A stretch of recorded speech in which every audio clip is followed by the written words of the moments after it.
Good evening, everybody, and welcome back to another episode of the Mighty Misfit Menagerie, or... Cast. Tonight, we are going to be doing 2 hours of Rime of the Frostmaiden, followed on Twitch by 2 hours of our first cast. Of our I can't do it, Mark. I got to you not having the interruption. 2 hours of our first adventure into Candlekeep Mysteries. So I think we're all excited to start a new campaign this week. Yeah. But before we get to that, we do have a lot of things to wrap up in the great icy north of Icewind Dale, and to let us know what happened last time before we figure out what's happening this time. Helena, would you mind giving us a recap? Hey, that's me. Okay, so Hugo was not dead. This is very good news. He was in fact just tied up, and he could have probably gotten out of that, but he didn't. He just was hanging out.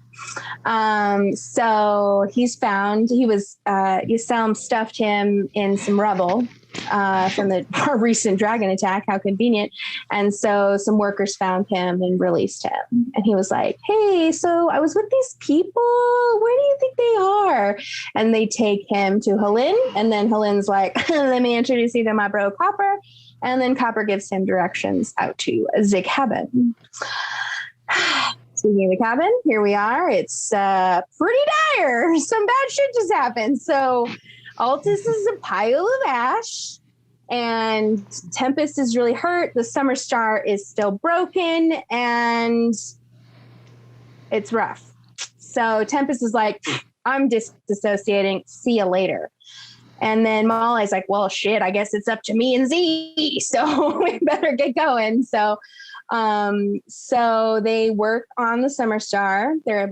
He's able to differentiate the blueprints, and he's able to get kind of like some hints from Macratus' ghost, who's like talking to Altus on the ethereal plane, arguing with Altus really on the ethereal plane. But so he gets it working. Yay! He attunes to it, and it's like, woo, and this beautiful sphere starts spreading outward, and this warm weather and delicious summer rain kind of spreads out. And he's like, success. I mean, an artificer has proven to be very useful in these times. So then he's like, Altus, did that fix him? It didn't. And so he is kind of like frantic. He starts talking to Z. He's like, what are we going to do? Tempest is going to kill us. And so they're kind of arguing about that. And then in the ethereal plane, Macratus is like, I was right. And then he crosses over. Good for him. And then Altus is like, well, now what do I do? Boom, he looks over here. There's this man in white robes and armor. He's like, give my regards to Tyr. Snap. And Altus is whole and bodily again. Boom, he's back. So he runs outside to enjoy the rain. Tempest sees him and is like, she kisses him. And then we're enjoying the weather. It's awkward for a few moments. And then boom, doesn't last long. Cold creeps back in, as do some of Oriel's minions. So we got to take out some of them. And then now it's like dark, and we're like, we might as well just spend the night here. So let's get drunk. Oh, Hugo showed up. I'm so sorry. Hugo found us. I didn't mention that, but he did get to us. In fact, he wasn't that far behind us. So, yeah. He's just slow. Thank goodness for the excavation efforts. He takes his time. He arrives away when he means to. He probably turned into a fast-moving deer or elk to catch up with us because he is a druid. No, he didn't turn into anything. I know. I just remember from he last never week. will. And with that, we find our party waking up the next morning within the cabin itself. Not too much worse for wear, although one of the casks is almost entirely empty at this point. And it's cold again. You awaken into a cold breeze and snow fluttering through the window. Only the fire still lit in the fireplace from the night before, keeping its surrounding area dry as a blizzard has taken up outside. Fantastic. Oh, crap. I go out and make sure the dogs are okay. Maybe we brought them in, actually. I think we probably did. Okay. But we have the beaks outside. I'm taking care of the animals. I'll say that. Okay. Yeah, going outside, the axe beaks were designed for this kind of weather. They've taken shelter underneath the house itself so as to stay out of most of the stronger winds, although clearly avoiding the cliffside as they stay towards a corner that is inland. What are the rest of you doing? I am looking for any signs of awkward body language between Altus and Tempest.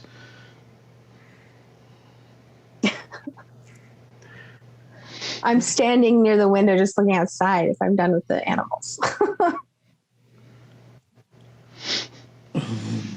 A reminder, all of the windows are blown out. Yeah, she's comfortable. Well, this is bad. Well, this is bad timing. We did a full-on search of everything around the house, right? Before the blizzard, yeah. Yeah. Well, maybe not. I don't remember. Hugo hasn't, so Hugo will. Hugo, what are you planning on searching or looking through? First, I want to look through like each room just to kind of get a good lay of the land and see if there's anything else like hiding before like we get too comfortable. And this is the next morning there. So Hugo, having not seen it before, the topmost room on the left there is a storage closet. That is where you all had pulled the wine casks from the night before. The room next to it is a laboratory with a fireplace and empty bookcases. There's a work table and blueprints that are spread all over the ground, as well as a tiny man made of clay. And most of this room is starting to become covered with snow in the corners again as the wind changes directions and pulls it in. The room next to that one is an abandoned bedroom with a broken window on the east wall that has tattered gray curtains that are billowing and flapping like angry ghosts over the bed that is there. Snow covering the bed and much of the surrounding floor, undisturbed, as this was one of the rooms that you all didn't spend too much time in. Macreatus's bedroom is the other bedroom that you see on the other side of the hallway there. Wooden planks have been nailed over the broken window of this room to hold out the wind. Furnishings include a saggy double bed and a bookcase containing some folded clothes, a few blank sheets of parchment, and a set of calligrapher supplies. Next to the bookcase is a soot-stained hearth. And that's all of the rooms that are reachable from the main house. There is another room outside that you passed coming in. The main room here, where all of you have spent most of your time in the cabin, has the still at this point lingering smells of burnt wood and flesh. There's also the faint odor of wine from the casks in the next room. Snow had fallen through the holes in the roof and then been pushed into corners by stiff winds blowing through broken windows. The walls and furniture are all scorched black, including a table with the charred remains of a book on it, which has now been removed. Next to the table on the floor, amid several broken wine bottles, is a mostly incinerated skeleton and a round frost-covered object with 6 inches in diameter, which has also been removed as it was the summer star. I'm not sure what you all did with the book or with the corpse, if you left it in place or moved it, but...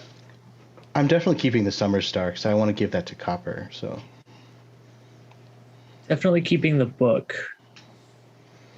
Oh, and I had said last week, I think it was an after party, but I do want to keep all of the blueprints related to the Summer Star in a hopes that maybe it can be recreated later and better. Yes, and that was just a reminder for everybody. At the end, after casting it, the light that had burned from within it ceased, and it now almost appears to only be a blackened piece of coal in the center of all those rings.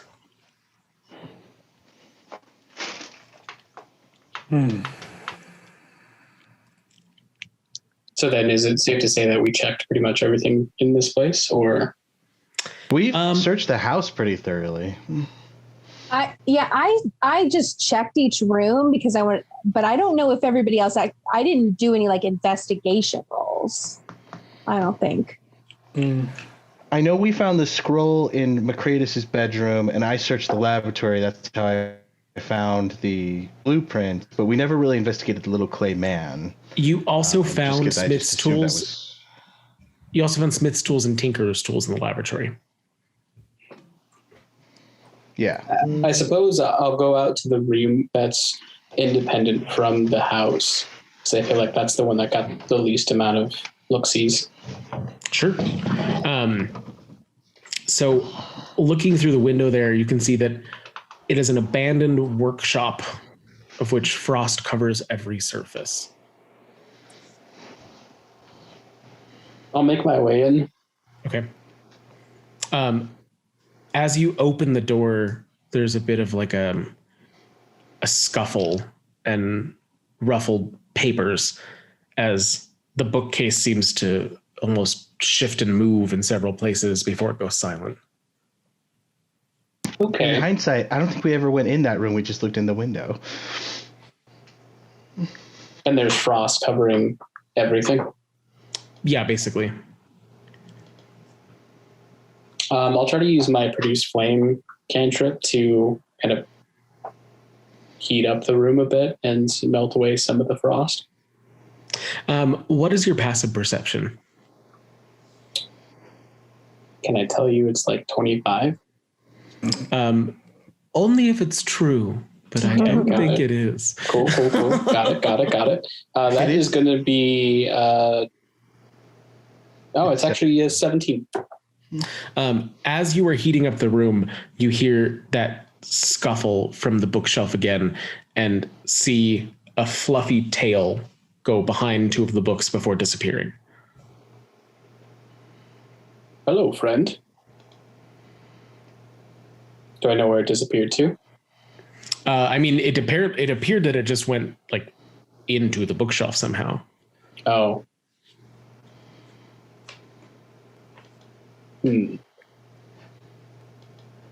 I'll see if I can go ahead. Describe this a little better. There's like the books themselves. There's a fluffy tail that went over the top of the books and then like went underneath. Okay, so it's hard to tell if it's like blocked by books. It didn't like phase into the bookshelf like it's an actual creature. Okay, I'll slowly approach the bookshelf and take out a bit of ration, and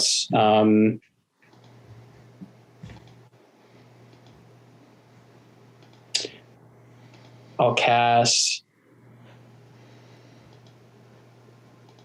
Animal Friendship. What does that look like when you? As soon as I see it, I feel like as I'm kind of offering the rations to the creature, you see kind of a faint, like yellow, turning to orange energy, just kind of waft out and float towards whatever animal it is. As that energy comes off of you towards the bookcase, the whole thing almost comes alive as little heads poke out at different angles from beside books, over books. You feel something scampering around your legs as a family of squirrels makes their way out from the bookshelf in order to try and get your rations the fastest. Oh goodness, I have more, and I'll kind of pull out a full ration and kind of set it on the ground for the family. About a dozen of them all come from within the bookshelf itself from different levels and scamper over to sneak away pieces. You see cheeks being stuffed wide as they carry it back into the bookshelf. Some of them clearly burying it under a book that's already there. Some of them disappearing somewhere deeper that's not immediately evident. The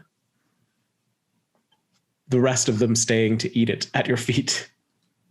I will also cast speak with animals. Okay. Go ahead.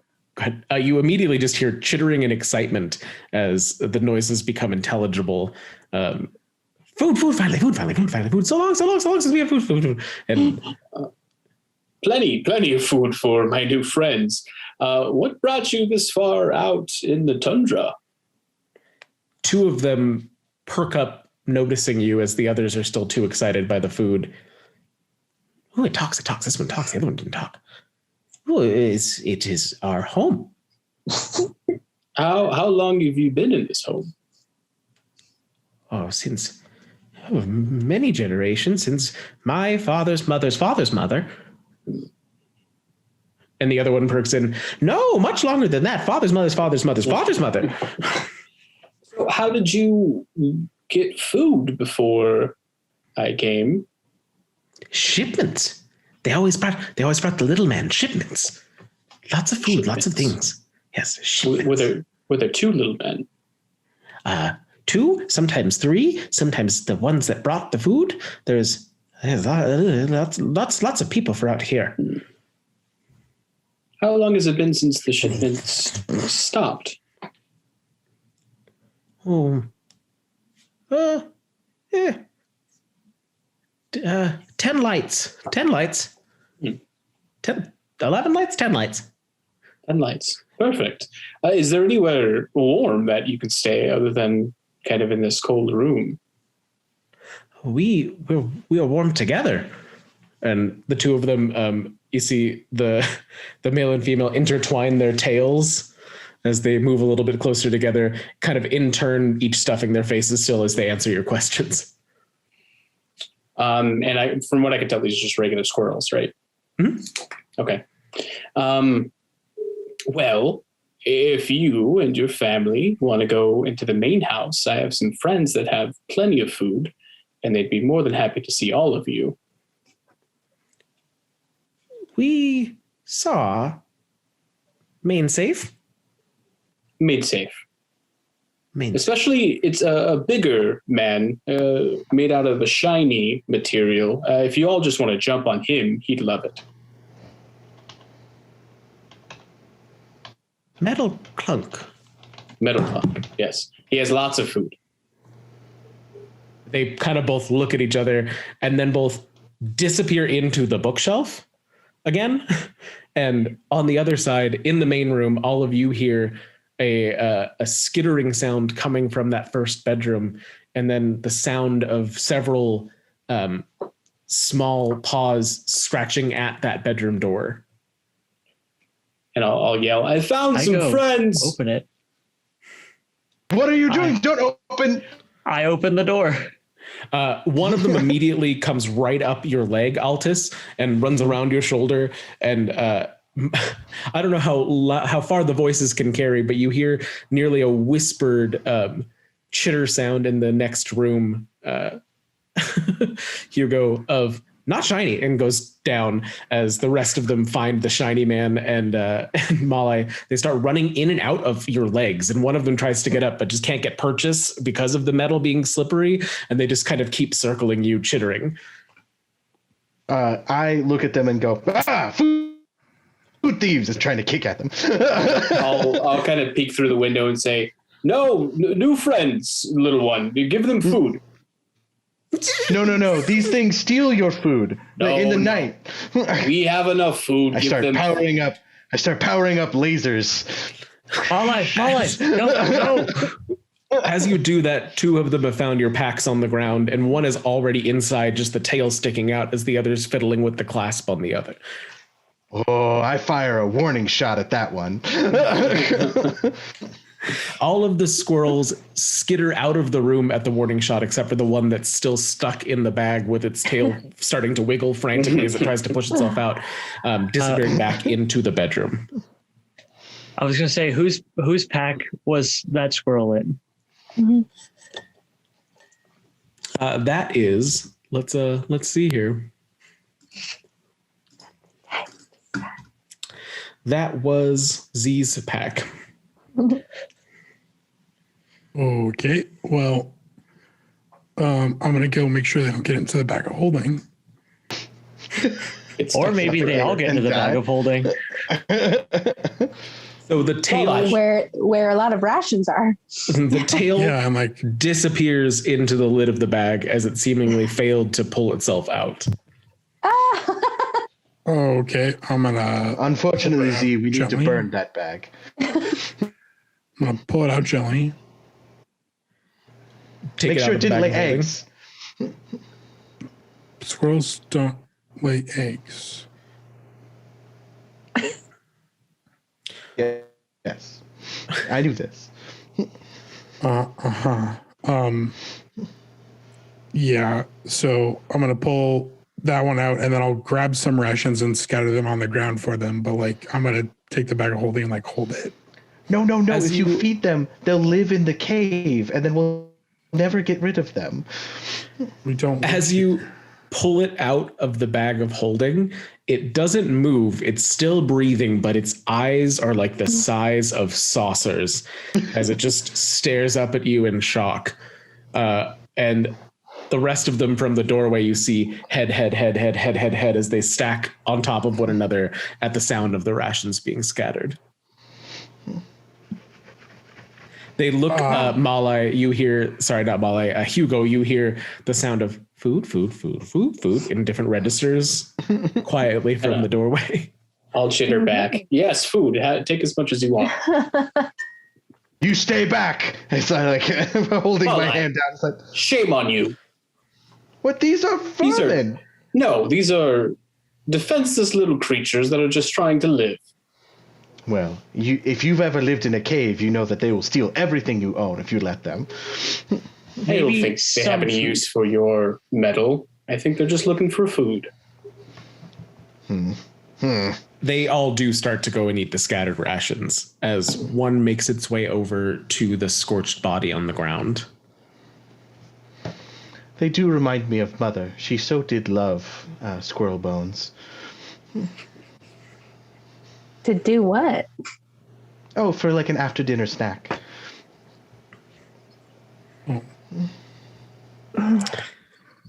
Are you just holding the one in your hand, Z? No, I probably would set it down. Okay. It walks dazedly over to the others, almost tottering as it tries to get its bearings after the interdimensional space. Until it finds food. Until it finds a piece of food and sits down and starts eating it. He's going to start a new religion among squirrels. I've been to heaven. It had so much food. And no air.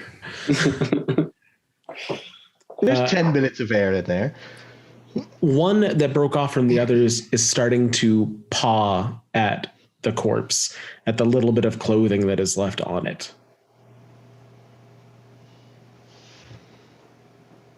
I guess I'll come back and damn it, I keep trying to move my token on Zoom. I'll come back in and see if I can talk to that one. How long does that spell last? 10 minutes. Okay. Yeah, you're still within it. And I'll ask, did you know this little one? Very angry. Good food. Did he make you food? Angry food. Yes. Well, unfortunately, there seems like there's not going to be anyone returning here. So perhaps you and your family might travel elsewhere to find food. He sits up at that and looks at them. You food man now? Oh, I'm not food man. Where food man? How far from cities are we? You are roughly 5 miles, I think, from Lonelywood, which was entirely leveled, and then another 2 or 3 miles from Tourmaline, which is still mostly standing. Okay.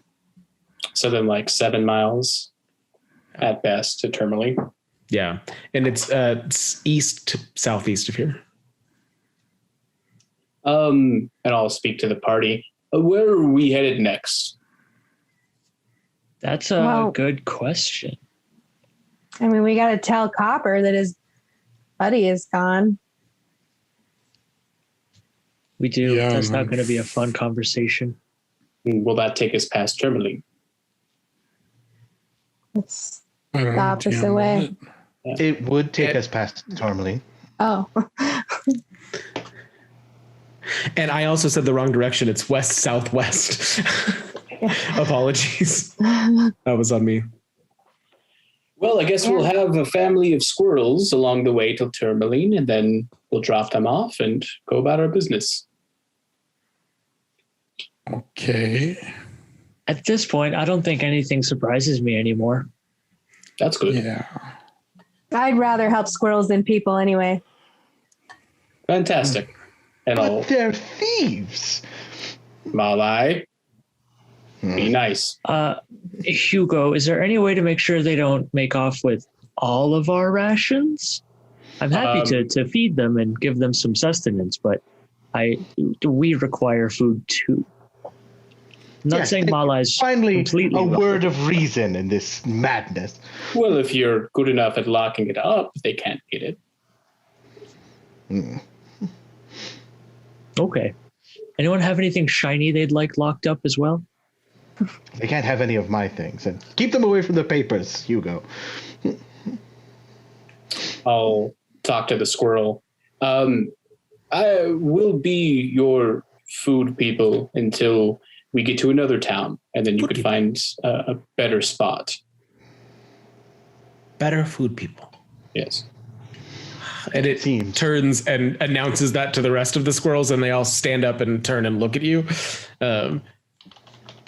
Better food people. Hey, We it leave. looks like they're. We will leave soon. You just take care, grab anything that you don't want to leave behind, I guess.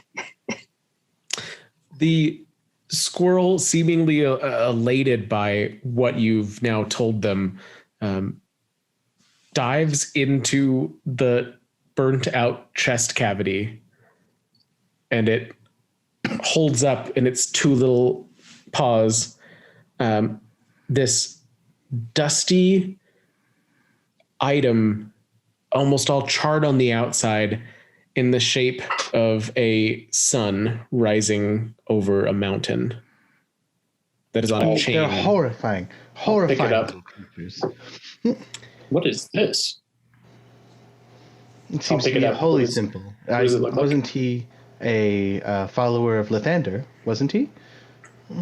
I don't know. I didn't know anything about these people. Oh, I forgot. Remember, you I were got there. locked in a basement and then just Yes, came yes. back. Oh. You probably slept better than I do. I had to sleep in a giant room filled with people, like 30 people. Oh, it was very nice. My hands were tied behind my back, but ever since meeting new friends, I slept better than I had in a very long time. Yes, I'm. Tried to find you.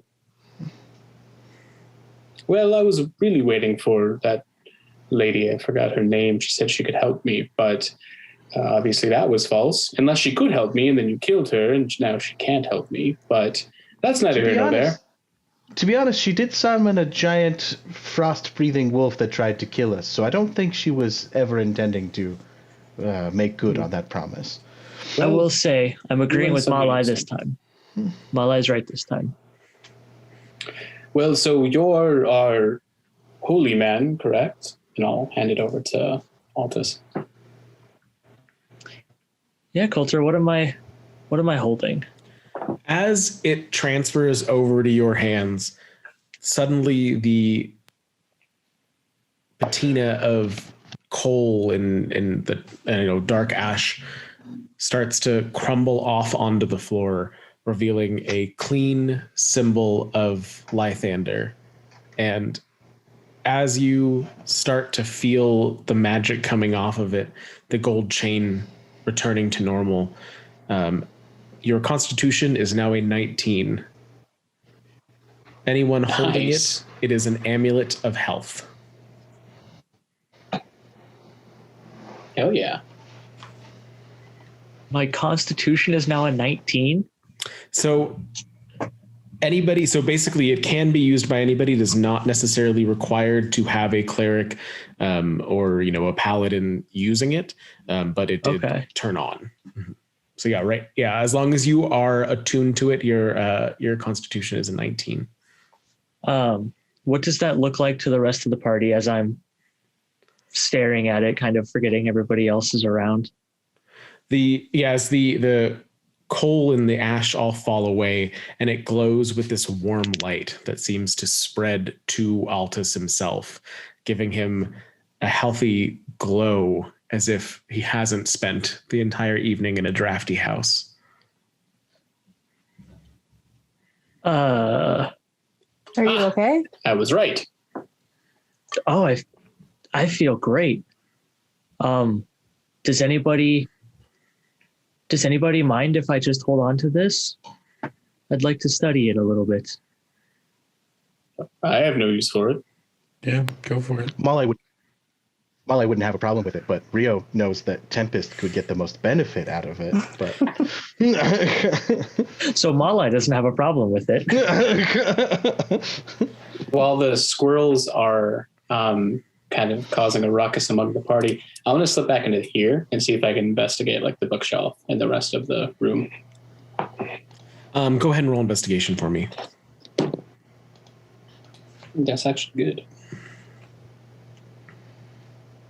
An 18. You find as you're going through, most of the books in the shelves are either religious tomes or mechanical tomes, and they seem to be organized down a dividing line. So one entire shelf is religious tomes, one entire shelf is mechanical tomes. Within the ice itself, as you had melted some of the snow away, there is another set of tinker's tools left out on the table that had been covered by the frost. Other than that, and some bags full of, linens and rags and things that were just in here for storage, the room itself is empty. Okay.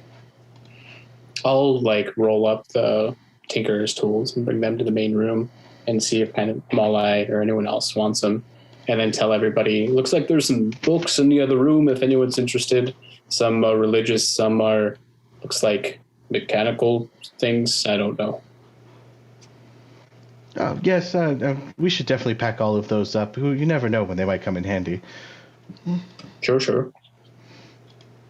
All right. Anything else you all are doing at the cabin?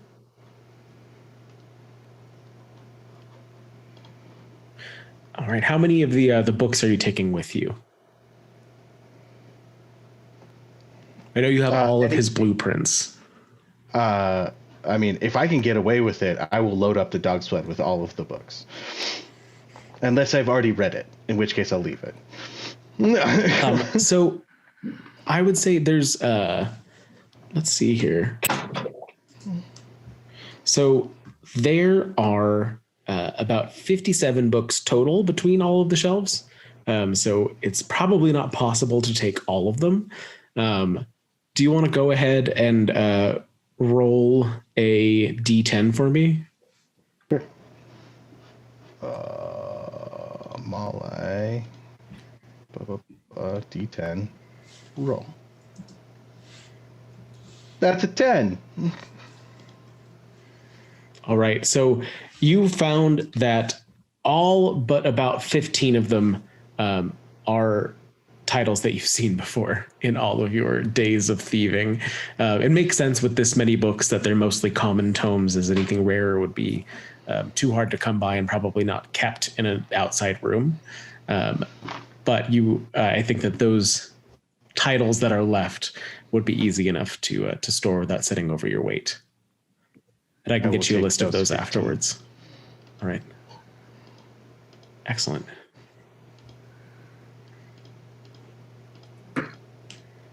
All right. Anything else? After I've organized all of the papers and Altus is far enough away from the rest of the group, I will be like, so, now that she's shown her interest, you are going to begin a family, correct? Is that to Tempest or to Altus? To Altus. She just showed her interest. Spring isn't coming anytime soon, so if you're going to have a kit, you should do it while you're young. Oh, I hadn't even considered that. I think I should first start by showing her I'm interested too. We'll go from there. You do this through the conception. I mean, that's all part of the. She's shown her interest. Now you copulate, and then you will raise the children together. And then, if you haven't killed each other by the time they're adults, you move on to a new partner. Come on, man. You can't let this opportunity let you by. She was very clearly. That's. Have you read any books about the breeding habits of non-animal? I appreciate you. Yes, and those all begin with kisses as well. Altus just shakes his head as he walks away. Where are you going?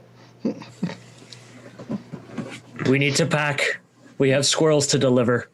Oh, that's right. We're going to be traveling with thieves and inflicting them upon a new group of people.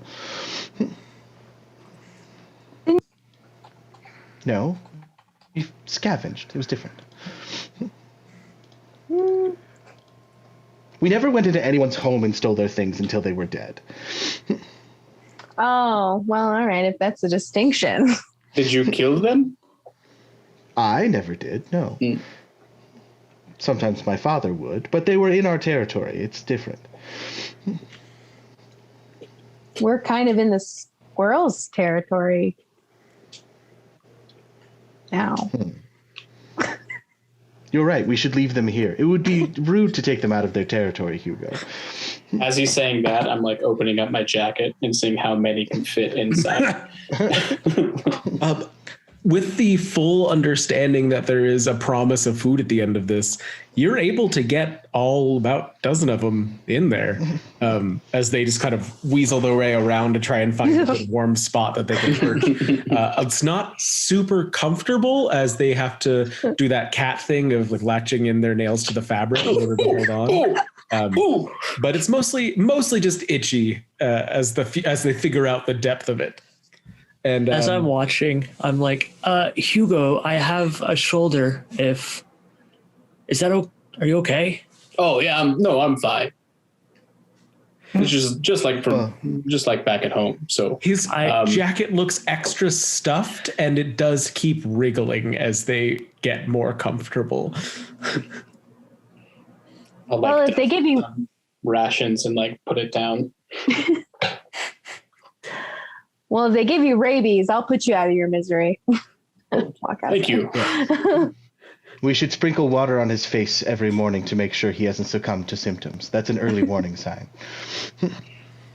Yeah, you be in charge of that. Gladly. Well, as you all prepare to depart, the cold winds still whipping around outside. You have now been up long enough that we are entering that twilight hour. The dark clouds of snow obscuring the sky itself, lightening a bit as that wind continues to roar. I'll be on the sled, not in the lead. I can lead it out on my axe beak that I have to return to Copper. Well, are we going to Tourmaline? Tourmaline would technically be on the way from Lonely Wood. Right, putting you all back on the Icewind Dale map. Or do we just take the squirrels all the way to Bryn Shander? I mean, I don't know if there's a lot of people left in Tourmaline. Was there? I can't remember. He said it was mostly standing. We're up here somewhere.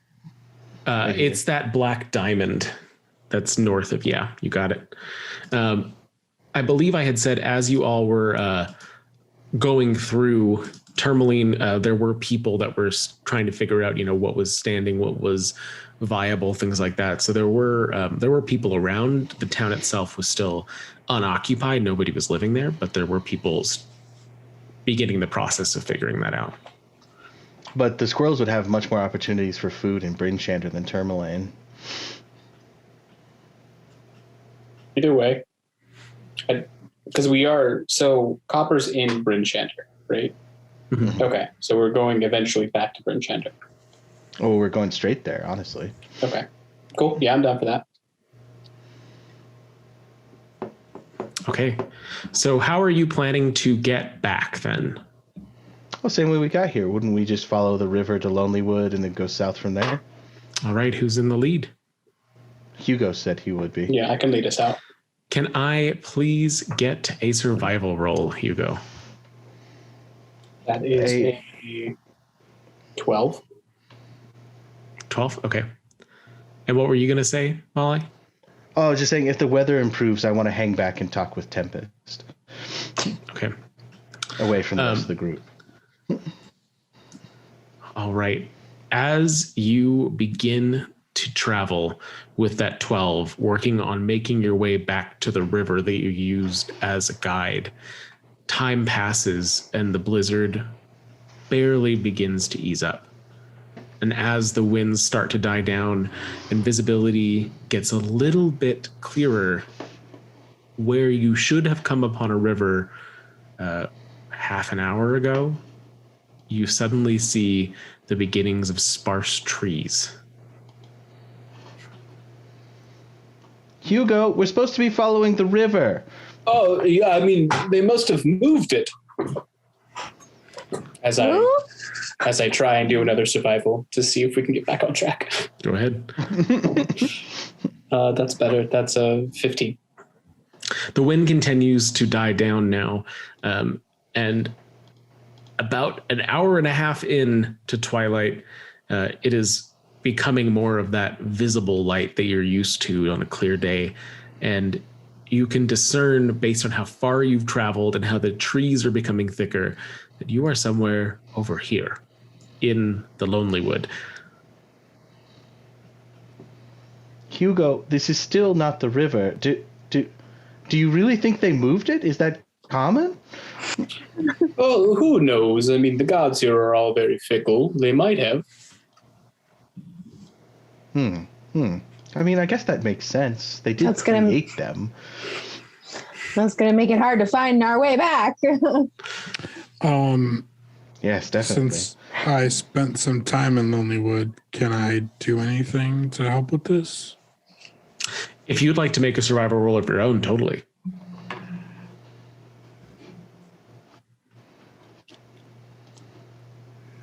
Hold on, let me check something. Hugo has such a good survival modifier. Plus too. 7. Yeah. Everything more about shit. Well, and I also rolled to see what direction you got lost in. And that was one of the better options. Yeah, for sure. Can I guidance myself? Yeah. Okay. You could have guidance me. Hank. Well, you didn't let me finish. You just I guidance both of you. You just went for it and didn't even. That's true. That's true. Okay. I'm distracted by squirrels. That is They're all biting. 25. Pretty good. 25. Jesus. So That was a you can 19 place on the roll, so you can place yourself based on the directions that the trees are sparser and beginning to barely see the outline of Kelvin's cairn in the distance as things clear up more and more. You are exactly here in this clearing, if you can see where I'm pointing on the map, just at that eastern edge of the woods towards the north of it.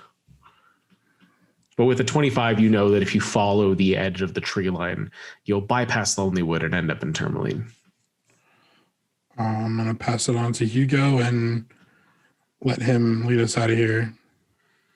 I'll just kind of be Right, like, hey, Hugo. maybe we should go this way. Just keep the forest to the right. The right, Hugo. I'll try, but if they move it again. I am very concerned.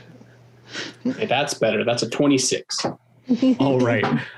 Yeah, you are able to find your way skirting the edge of the Lonelywood in the foothills of the cairn as you find the ridges that mark the beginning of the mining lands around Tourmaline. But you did lose hours in having to go around versus taking the river's edge. And by the time you reach Tourmaline, twilight is already waning. As I see the lake, I'll say, "Ha! They moved it back." I'll bet they right did. where they left it. Hugo, didn't you say your study was in the natural sciences? I'm sorry? Nature. You studied nature. Yes, but my home was in a forest, not this tundra. So, but it's different from this forest that you got so lost in. Well, I mean, I'm just so at home in the forest. Naturally guided him there. Hearing the sounds of the town as you approach it, the hammers working on putting windows back into buildings and writing walls and reinforcing structures, the squirrels start to get antsy. And you can feel them start to move again as you all are approaching the town. Both the motion of the axe beak underneath you, and then the squirrels as a tail comes up on one side of your face and a head pops out at the bottom of your jacket. And one by one, the squirrels start dropping out from the base of your jacket and excitedly chittering as they scurry into the wood and up trees and start to make their way around the edge of the town, leaving behind the party that brought them. One last turnaround, the one that you spoke to that passed off the amulet, turning back to pause and look at you for a moment before scurrying up tree with the rest. You are... And thus we inflicted Bye-bye! A bunch of thieves. Lovely squirrels. It could be worse. I mean, right. There are some bad squirrels, don't get me wrong, but lovely squirrels. Some squirrels that laid bad eggs. Yes. All right. So what are y'all doing from here? You are now in Tourmaline. All right. Now that you're free of your scourge, we should check you for parasites or other small insects, Hugo. Open your jacket. No, it's fine.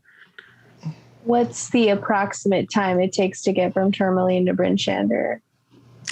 From Tourmaline to Bryn Shander, that is an excellent question. So from Tourmaline to Bryn Shander, if you take the road, which is generally quicker than trying to go across the tundra itself, you go through Targos first and then down to Bryn Shander. As far as finding the gate, from Targos to Bryn Shander is an hour on your sled, I believe. From Tourmaline to Bryn Shander, from Tourmaline to Targos is going to be about 4 hours. 5 hours. Okay. But the weather is better now. The blizzard has cleared up. And you notice that it specifically cleared up about 5 miles outside of the cabin. Go figure. Well, I would push on. Okay. So continuing on the road, Tourmaline, by the time that you guys get there, most of the people are getting back on the road itself now that it's turning back to darkness. And you pass several townsfolk, some in high spirits and others clearly having finished a very rough work day in their destroyed homes. But the path itself is clear and it's easy to make it to Targos as a normal journey. Tempest, now that the squirrel nonsense is over and it's calmed, I feel it might be in your best interest to be more forward with your advances. It seems Altus is quite the beta male, and I don't think you're going to successfully copulate with him unless you get more involved. Copulate? What are you guys talking about? You're talking about me behind my back? Yes? Was Altus, what are you saying to people? You're talking to Malai, aren't you? I don't understand why you're getting so upset. He's perfectly reasonable. I hear you're talking about copulating with him. That's the kind of mouth you have? I just start shaking my head. No, he was talking about killing me afterwards and then moving. I don't even know. No. You rarely get killed until the youngsters are old enough to start play fighting. Then the restlessness settles in. Youngsters? Yes. I mean, do you you're see what? Tempest? You're like 20 winters in. I mean, like, how much longer are you going to wait? Oh no! I punch you. Roll to hit. Are we in motion? Yeah, you are in motion, so that's going to be with a disadvantage. But go ahead. It's gonna be. I'm not raging. I guess I will wait on that.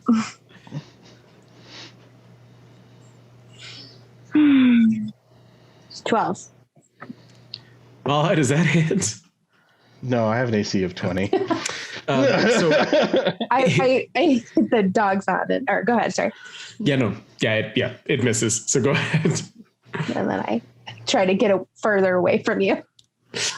I don't understand what I said wrong. I'm just trying to be helpful. Just stop.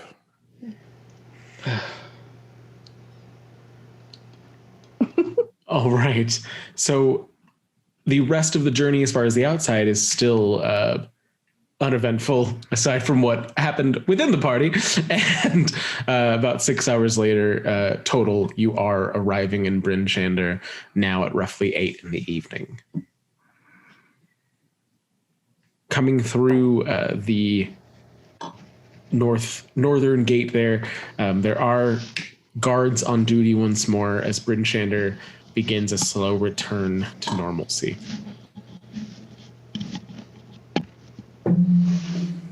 I get the dogs situated and then storm away. So I'm finished with that. Okay. So what are each of you doing now that you're in town? I assume you got the dogs situated at the Witch's Teat, since that's generally where they stay? Sure. I'm super uncomfortable in the city, so I'm going to stick really close to Z and Altus, like uncomfortably close. I'm a little bit more comfortable in the city, so I'm going to try and show off a little bit and stand a little bit away from them, seeing Hugo be so uncomfortable. What are you all doing? So it sounds like two of you were staying close to the others. Tempest, where are you storming off to? I guess I would just be going on a walk, but if those fighting pit, those bars that like where the fighting stuff was happening, if those are open, I would probably check them out. Okay, excellent. And Altus and Z, since you have two hangers on. Well, I will suggest Altus I'm going and to Z. be doing. Go ahead. I was just going to say, at the Witch's Teat, once the dogs are settled and the axe beaks are kennelled, are corralled, Stabled. Stabled. Thank you. I'm going to do the thing and go around and touch base with everybody, ask how everybody's doing, what we missed the last 2 days and whatnot. Not to talk about where I went the last 2 days or what happened to me, but no one's going to go to see Copper. Well, that's what I was going to suggest. Okay. we probably would, but I want to kind of touch base with everybody first, make sure the town's okay. The crowd is starting to thin out even more, you notice, day by day, as more folks are getting themselves situated back in what remains of their towns. The people that are still here now are mostly just from Bryn Shander or from one of the cairns. The rest of the towns are seemingly, whether they're functional again, people are able to stay in them long enough to work, or are staying nearby in order to make the transition easier. So you know that Bryn Shander, Targos, and East Haven were those three major cities, and it seems that at least most of the folks from Tourmaline must have stayed up in Targos now. And you can assume similar from the surrounding areas. As that thinning has happened, people are starting to get more into a sense of normalcy. That mirth that you saw days ago is starting to fade a little bit as things are beginning to open up and the work's beginning to wear on people. And they're grateful to be back in their homes, but that sense of community is starting to kind of dissipate again as each of the towns finds their own flag. Should we go and see Copper? Oh, yes, I need to return an axe beak to him. Oh, we could go together, Hugo. I am aware of where it is. I suppose so. Sure. Z, is that a good idea? Should we let Malai out of our sight? I am a grown male, thank you.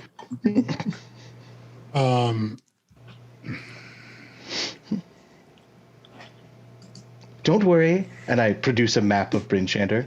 I have a map. Fine. Because I'm going to go Trail Tempest. Okay, so I'm hearing that Hugo, Altus, and Malai are going to the House of the Morning Lord, and Z is trailing Tempest. Is that correct? No, I will not let Altus go with us now. I am going to be I wouldn't have not tried. allowing him to go. So are you going alone to the House of the Morning Lord then? I'm taking Hugo. All right, Altus, are you staying in I the have a Witch's map. Teat, or where are you going?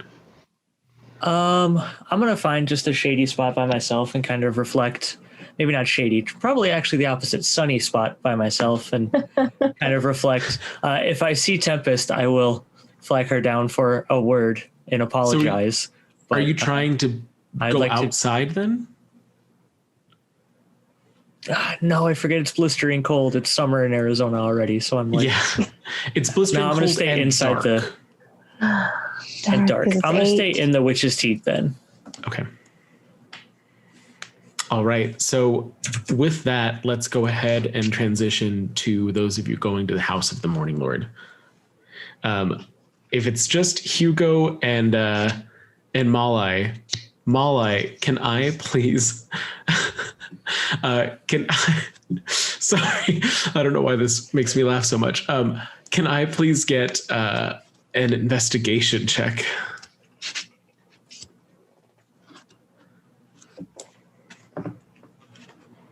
Mute. You're muted. That is a 6.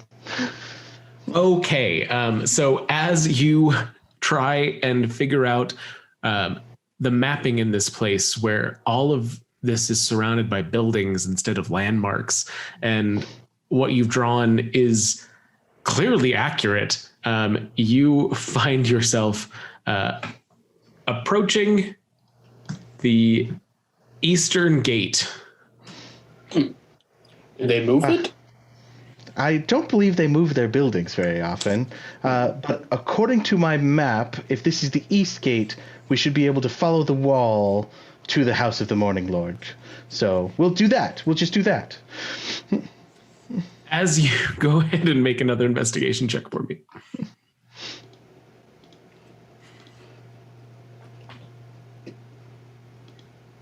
No, I don't want to click on it. I want you to roll it. Thank you.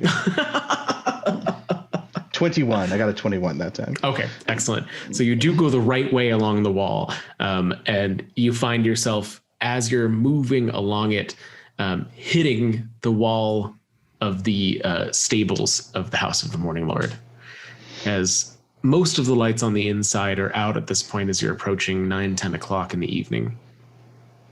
See? I found it no problem. They didn't move it. Hugo, did you bring your axe speak? I did, yes. Okay. All right. So we shall I did go. bring Clarence, and I am going to be hesitant to give him away. All right. How do you all approach the house then? Like I've seen them approach every building we've been to so far, I just opened the front door. I have no concept of private residences at this point. As you open the front door, which leads into the sanctuary itself in the House of the Morning Lord, as the blistering wind comes flowing through the space, blowing out a few of the candles, several acolytes that were kneeling in the front of a large fire jump to their feet, turning around, a few brandishing weapons. Copper! Yes, we're here to see Acolyte Copper. Copper, I have your axe beak. Yes, we've brought him inside from the cold. A small head pops around one of the corners. Oh, thank you for bringing him back. Perhaps we can meet in the stables instead of the sanctuary. And you see a lot of the eyes turn angrily towards Copper as it's clear that he is who you're here for. Good news, Copper. Everything you said was correct, so there will be no need for eye surgery or rectal surgery. I'm not exactly sure what you're referring to. Oh, I said if you betrayed us, I would remove your eyes and sew them to your rectum. I don't have to do that because you were in good faith. I'd forgotten that detail. He looks Unfortunately, your dear friend did perish. As they're having this conversation, I'm bringing the axe beak through the sanctuary and to the stables.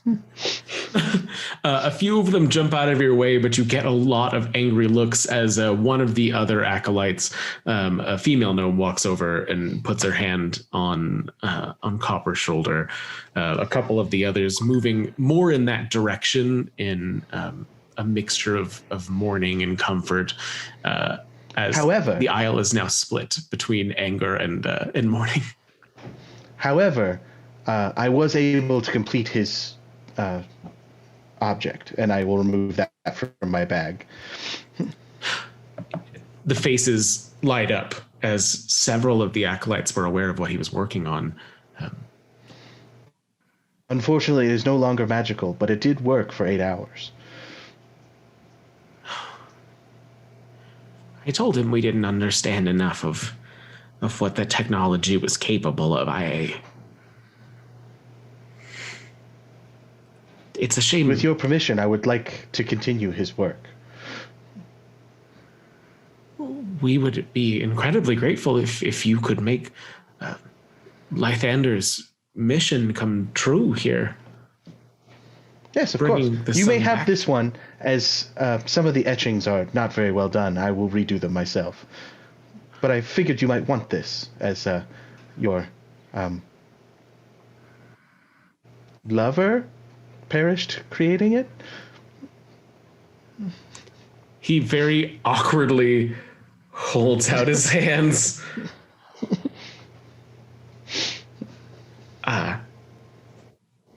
Thank you for the lack of surgery as well as the memento. Your squirrels are fine too. They're in the lonely wood. Yes. Oh. Yes, the squirrels are fine. Oh, that's good to hear. Macratus was always trying to chase them out, but I gave them little nibbles.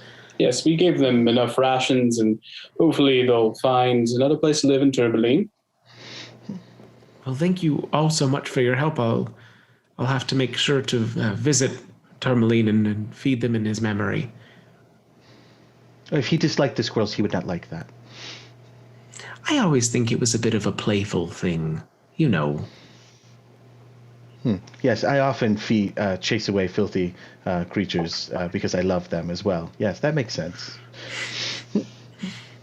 Well, a spiky exterior, and he holds up the worn metal, can often belie a warm heart. He places a hand onto the center of it. It's mostly circular on the outside. If the axe beak is returned, and our business is concluded, I think that the acolytes would like to return to evening services. Yes, carry on. We will just wait here. For what? It's nice and warm. It's warm, and we haven't eaten yet, so I assumed you would be serving dinner soon. He looks up at the mix of elves and humans and dwarves around. Well, service. Malai has also been fed at this time of day, whatever building he has been in, so he just assumes this is human custom. Yes, of course.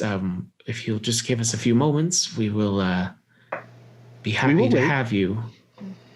And he takes the summer star and he sets it at the foot of the altar and resumes their prayers. And with that, Z and Tempest. Z, are you catching up with Tempest, or are you following her from further back?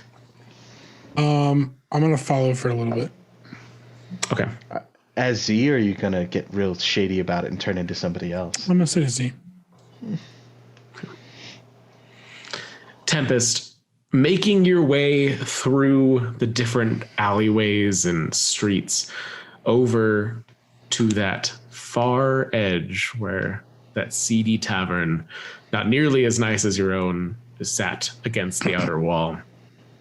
The lights previously out are lit, and while the ground floor seems fairly quiet for this time of night, there's a quiet rumble as if something is happening unseen and nearby. I open the door. As you do, a couple of the patrons and the bartender see you come in. Ah, Tempest! Didn't expect to see you back this soon. Thought you were out saving the world from the rumors of these parts. Ugh, the world doesn't need saving. Does that mean that somebody needs breaking?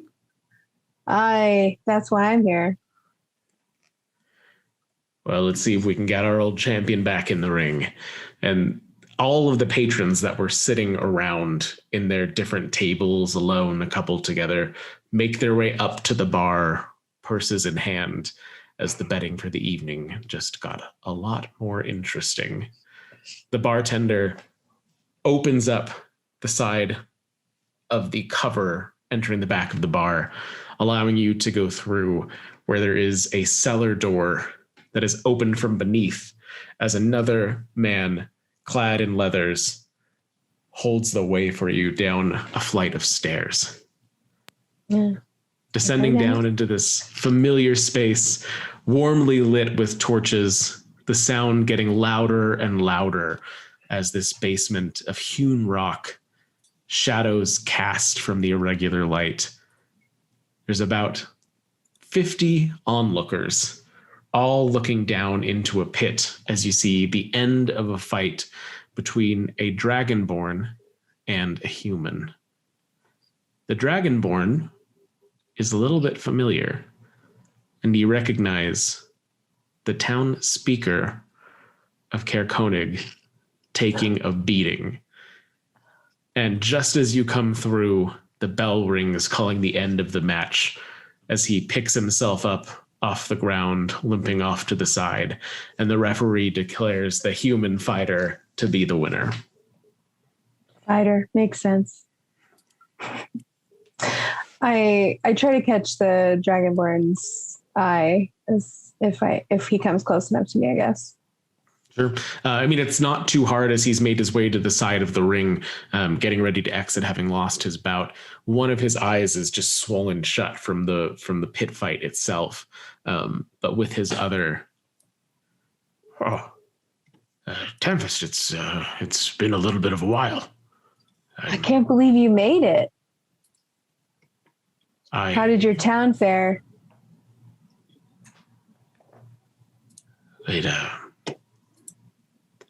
It didn't. Well, good job getting out. Do you have somewhere to stay? I don't tend to be here long. I'm just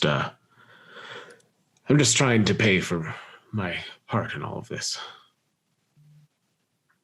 I give him 10 gold.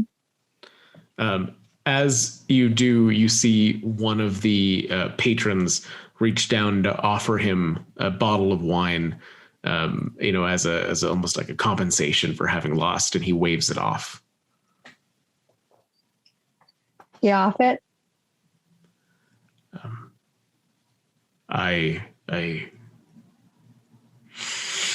Yes. That's funny because I'm starting to think I might turn to it. The patron, hearing that, turns to offer it to you. I take it. Okay. How much are you going to drink of that? Oh, okay. All of it? Okay. I mean, unless it tastes weird, like I guess I would drink a little, and if it tastes good, I would finish it. Tastes like wine. Yeah. Okay. Yeah. Are you planning to enter the fighting pit? Yes. Okay. You see the fighter now caught his breath and stands back up, and he turns around in a circle with his arms in the air. Are there none who will challenge me? You're all too much of a coward to get in the ring with the master of the Black Iron Blades? Oh, that's a mistake. And the crowd goes up in a cheer as a few people around you step away from you, recognizing. I finished the bottle down on the counter. I'll take some of your black blades. All right. They clear a space for you to enter the fighting pit. It's only about a 15 by 15 space inside of here. The cavern itself large enough to hold it, but not much more, and crowded with the heat and the smells and the sounds of so many bodies. We are going to be looking at the pit fighting rules. Have you done pit fighting before? No. All right. So I'll give you a little reading here so you know what we're walking into. Oh my God. It's like different turn structure or what? It is a little bit different, yes. Wow. All right. They just simplify it to where we don't have to do like a full-on combat. Yes. Okay. I mean, if you want to send that to me and then you guys can go to a different person, and I can read that in the meantime, or I could try and read it now, whatever works. So basically, I'm just going to have you make rolls. Okay. And we'll see based on those rolls how it goes. So the character must make a series of checks with a DC determined at random based on the quality of the opposition that the character runs into. A big part of the challenge in pit fighting lies in the unknown nature of a character's opponents. The character makes 3 checks: strength, dexterity, and a special constitution check that has a bonus equal to a roll of the character's largest hit die. If desired, the character can replace one of these skill checks with an attack roll using one of the character's weapons. The DC for each of these checks is generated by me separately. So basically what we're going to do is I will ask you for specific rolls. Okay. And we'll use You can those replace one of them with an attack roll. Yes. Okay. If you would like to, yeah. Am I raging or? Yeah, go ahead. Okay. I would definitely rage as I make my way in there. Okay. All right. Excellent. Can I please get a strength athletics check or your attack roll? Oh, no. 12. Okay. If you're raging, don't forget you get an advantage on that strength roll. Oh. Oh my God, it was worse. Nope, still 12. 12. Okay. Can I please get a dexterity acrobatics roll? Okay. That's 12 again. Wow. Okay. And a con check. Ooh. 4. I'm gonna lose. And your largest hit die is a D12? Yeah. Okay. And can you roll a D12 for me? 96. No. 6? Yeah, 6. Yeah. Okay. The dot is at the bottom. So 6. Oh. Excellent. So entering the ring, you square off against him.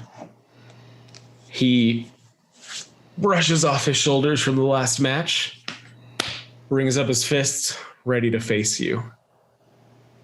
As you lunge with your first attack, you match what he brings forward, both of you locked together. He tries to dodge out in order to get a better hand on you, but you're just too quick, and you manage to land a punch that sends him off to the side, the rage flowing through you as that electrical energy starts to buzz in the air around you from your rage.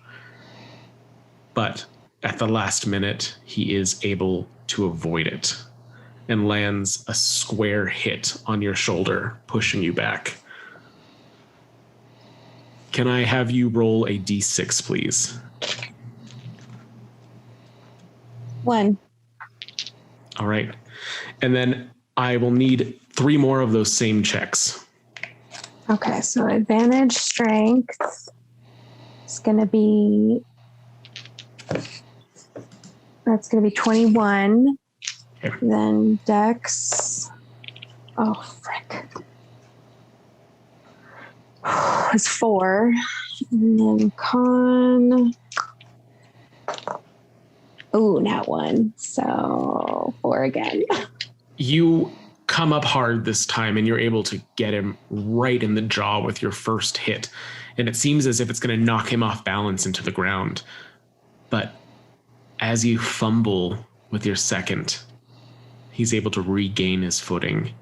And with his last hit, grabbing you by the shoulders and bringing his thigh up into your stomach and chest, you go down. The crowd roars at seeing the return of Tempest to the ring. Can I get a straight con check? Ooh, 19 plus 3, 22. You are able to pull yourself back up to your feet. Do you want to concede or try and take him down? Let's go again. Okay.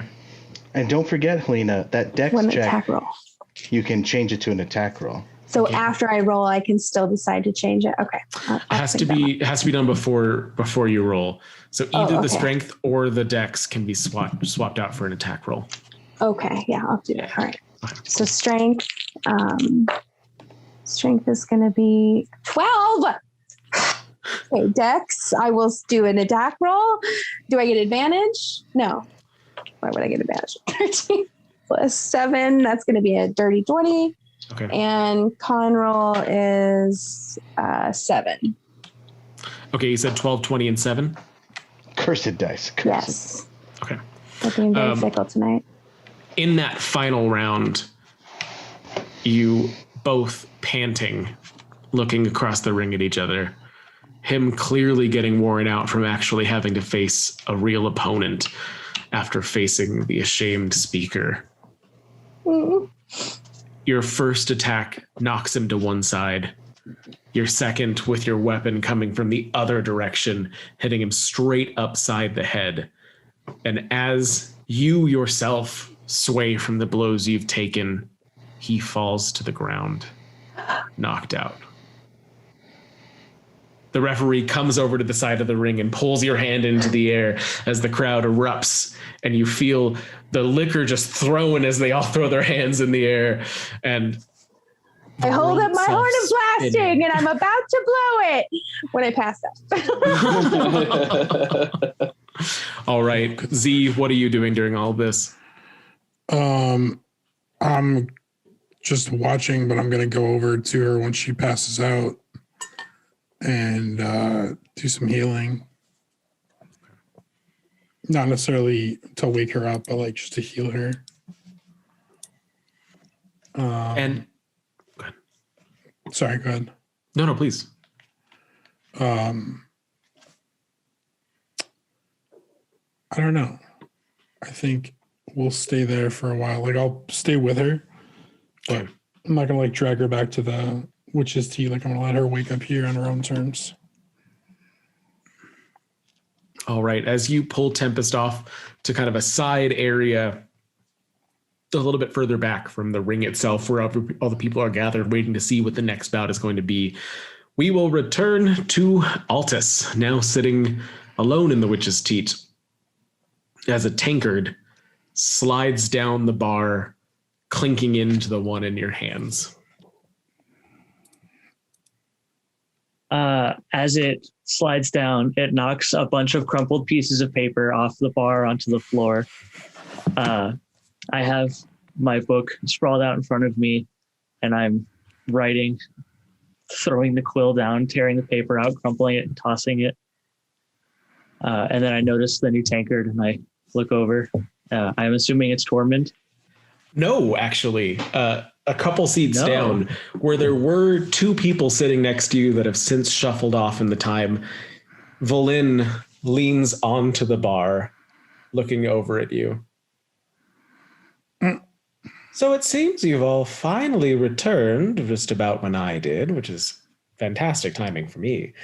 But am I mistaken that you're in the midst of something challenging once again? Challenging, yes, you could say. However, no, the party seems to be between mishappenings at the moment. Between mishappenings is exactly where I was hoping to find you.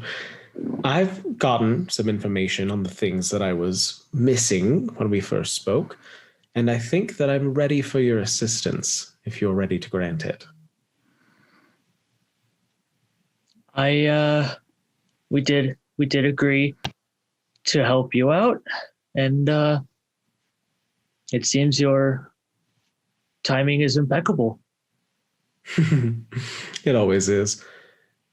Since you're sitting here alone, without the rest of your group, and we can't begin forthright, might I ask what it is that seems to be ailing you? I don't really want to set out on this with distractions. It's a dangerous mission without all of that. No, there's no distractions. I've got a lot of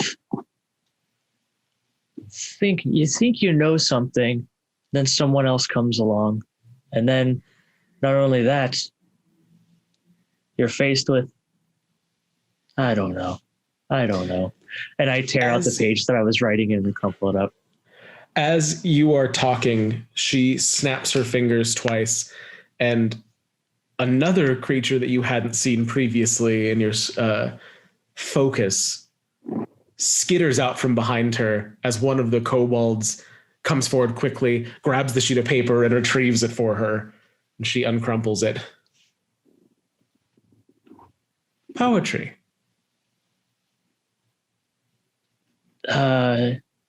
Yes. An attempt.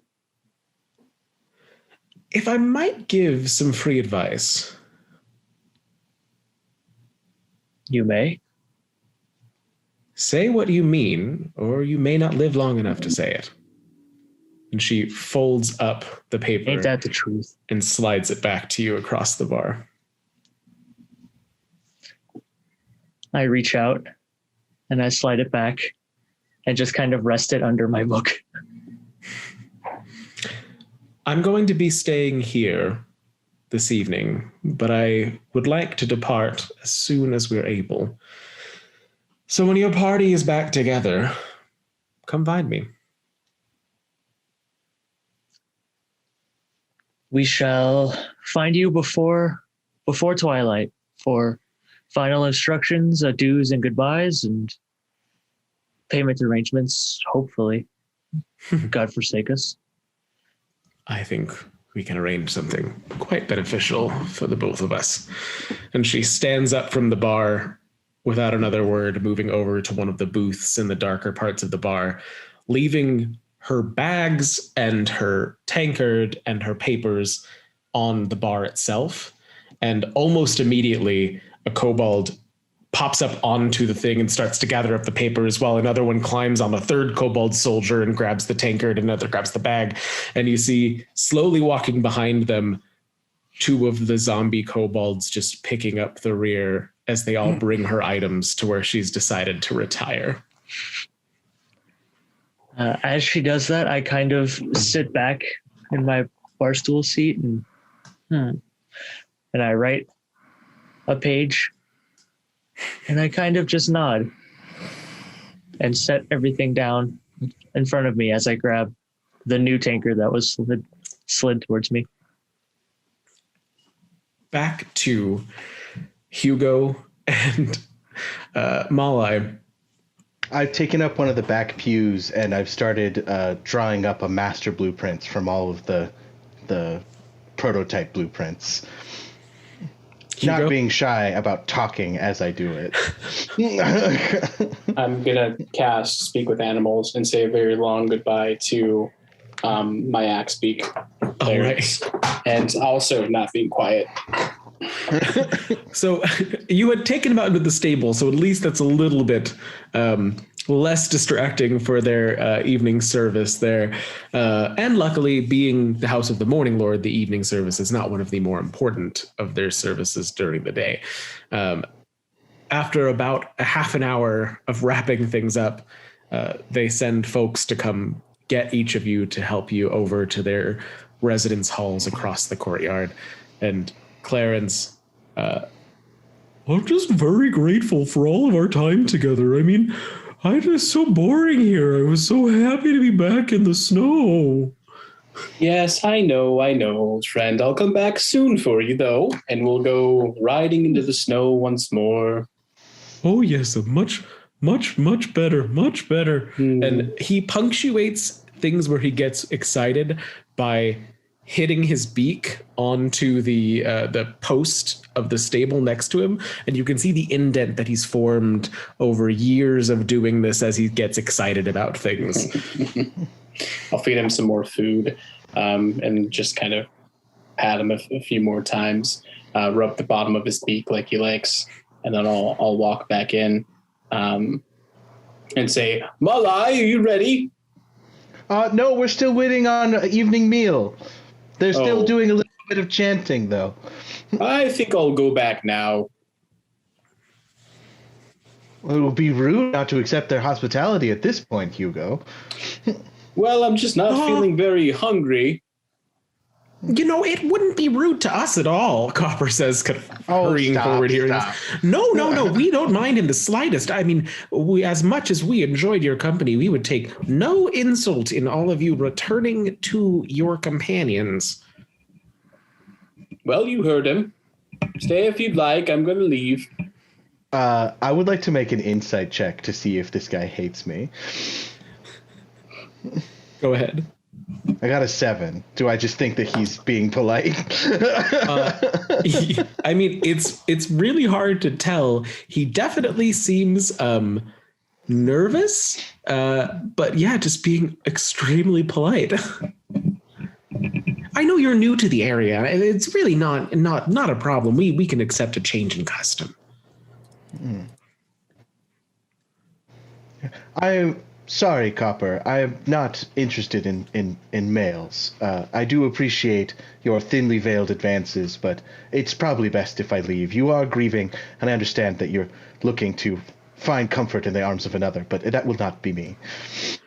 He turns to look at one of the other acolytes, and they shrug, and he says, I apologize for having made you uncomfortable, and I entirely understand why you would want to leave immediately. I was far too forward.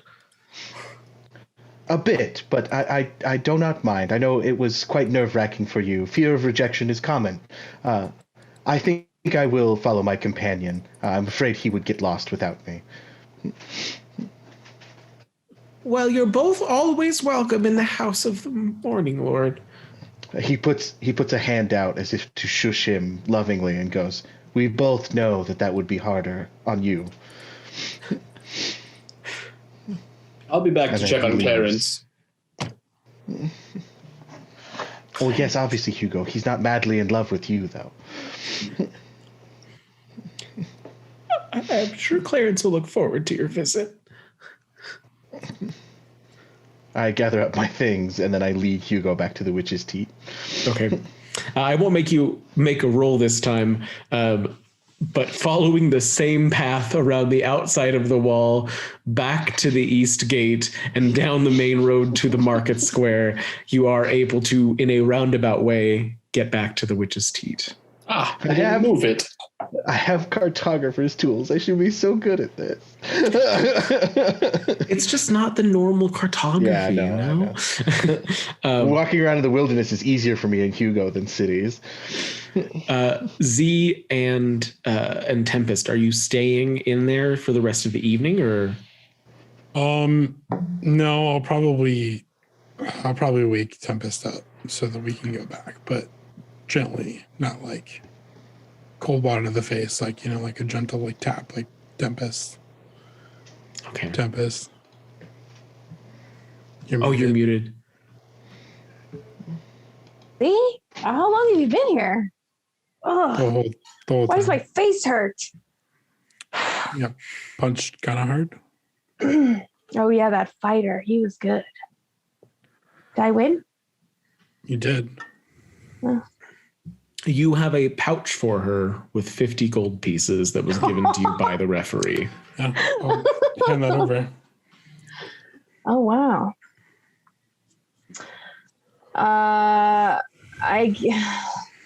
Is it like the right? pit? Yeah. Ugh, I don't know. I miss my brother. I miss him too. Should we go back? If you're ready. Sure. If we see that dragonborn again at all, I'm going to slide a hand this gold into his whatever. He is sitting half asleep on a bench near the stairs on the way up, clearly still recovering from the beating that he took right before you. Okay, yeah. You want me to roll, or I just gotta sneak it in? Guidance. It's a very low DC with him being mostly out of it here. Okay. Slide of hand, and the guidance is a D4. Yep.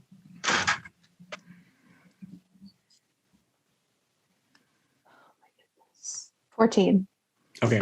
Yeah, easy enough. Even being a little woozy as you woke up, that warmth from the guidance, and knowing somebody else is feeling what you're feeling, that gesture of kindness goes off without a hitch as you make your way back up the stairs into the now empty bar as the last of the patrons made their way down.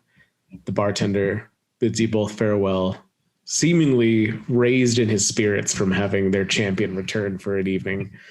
And I will leave all of you entering the Witch's Teat again, and I will leave the recording going. I'll be right back. So you, Tempest and Z, you arrive just about the same time as Hugo and Malai, where Altus is still sitting at the bar. How'd how's the Morning Lord go? Hello, Tempest. I feel I should apologize for whatever I did to upset you earlier. All right. I mean, you just, I don't know. Someone's got to give you some social lessons. Not me, but someone. Hugo? We're not Yetis. I could try it, yeah. Yeah, we'll see how well that goes. The Morning Lord was fine. There was a lot of sexual attention between myself and Copper, but I believe I handled it correctly. And then we did not eat there, so I'm hoping that they are serving food here. So I turned to Hugo and I'm like, so things were awkward and then he made them more awkward? Well, they were being very quiet when we were trying to talk to them. Were they in the middle of a service or something? Yes, but I don't really know what that means. antics. Normally you don't talk during services. Then yes, it was very awkward. Okay, so How do you sexual know tension. when they are Cool, doing right. a service? Were they like repeating certain phrases over and over in like a sing-song voice kind of? Yes, but they weren't doing any actual spell casting. I just assumed it was a practice of some kind. It doesn't involve magic. It's just That's talking to interesting. their god. Why? Because they feel like it. Their gods are hard of hearing. But the god was not replying in any way. Altus! How do you know the god Yes. isn't replying? Altus, how do you tell when somebody is in a service and when they are practicing their spells? What is the difference? And also, how do you Were they contact all- your god? Were they all saying the same thing in unison? Yes, like you would when you were practicing spellcasting. They were talking to their god. Their god comes before spellcasting, and you interrupted it. Can you call your god? I would like to ask him and or her a question about It's not that religious simple, services. Molly. Not. It's not Oh, yeah. Malai. You try to flag down a drink. Oh, hi, Tempest. And I kind of push all the wads of paper on the other side of the bar. Hi, you working hard? You can see Tormund's about here up across the bar as he was filling 6 tankards and sets them down and then turns around and brings back a plate of the mutton that they've had frozen for a few months as they're starting to run a little bit low on the regular food shipments, and sets a plate of that down large enough for the group of you. Oh, yes, dinner's been served. Finally. I give his little cheek a pinch. Thanks, doll. He turns bright red, nearly the shade of his own hair. Can't always be free. Just can't always be free. And turns around and walks back over to serve more of the guests. Wait, we were expected to pay for food. I have a tab. We'll figure it out. How else do businesses run, Molly? I don't mean to be rude, but this is the first time I've ever been inside of business. Okay. Everywhere we've gone, they've just let us in and given us food. I'm sorry. See, all the humans got together and decided that these little bits of metal were good for things. It's arbitrary. Are you inebriated? God, I hope so. And also, have you been injured? Just a little. You should see the other guy. You hear... I mean, I didn't see him, but I bet he was in bad shape. Was. You hear a throat clearing behind you. Is this everyone? It's not the same composition that I remember from last time. Oh, Vellynne is back. Hey, And Isn't it ready Vellynne? for us. Vellynne. I know your dwarven friend and I have so many features in common, but not the same. Would you like to have a seat? You're welcome to eat at my table. We have food here. There's no need to move it. She snaps again, and 2 of the kobolds go over and take the plate of mutton, and between the 2 of them, carry it over and set it down on the table. No movement necessary. Your friend is stealing our food. No. I get up and I go walk over to Vellynne. So wait, this is Vellynne. Vellynne. Dang it. Vellynne. That one was on accident. This isn't dwarf Vellynne. It's human Vellynne. The I got that the necromancer. first time. Yeah. That time was a legitimate slip. It might be handy to show the handout of her again. Yeah, of course. Has an eye patch. And also, Yes. sweet DM, I thought that Vellynne was the one that trapped me. Is she not? No, there are... Yeah, Iselm was the one that trapped you. Got it. Okay. Cool. So here is Vellynne. Vellynne. She's so cool. She's badass. And that is very similar to how she looks sitting at the table with the owl perched on top of her bag nearby. I must say, I've never seen a live kobold before. They're very hard to come by. I'll tell you what, people here do not treat them well. But they make good helpers. In do both seem ways. And she gestures between a living one and a zombie one. Malai doesn't know that that's not just a common deviance between the species, so... All right, so remind me, because it's been a little while since I've been back in Bryn Shander. Have I met these two? This is our first time meeting. Ah, well, lovely. They were to at meet that you both. fortress. Oh. Yes, we were imprisoned at Sunblight. Ah. And I take it things didn't quite go as well as hoped there. Oh. No. We've avoided talking about it. Went pretty well for us. We got out. Hugo. Oh, sorry. Well, I will say I'm incredibly sorry for your loss. It was an honor fighting with your fallen comrades. And I do hope that what we have left to accomplish might seal their chapter on a brighter note for the sacrifices that they made. If you all are still interested, that is. How? Well, I think I found the location of what I was looking for, but I don't think that I can go get it alone. I need your help. You have adventurer work. I need your help to find an ancient city buried under the ice.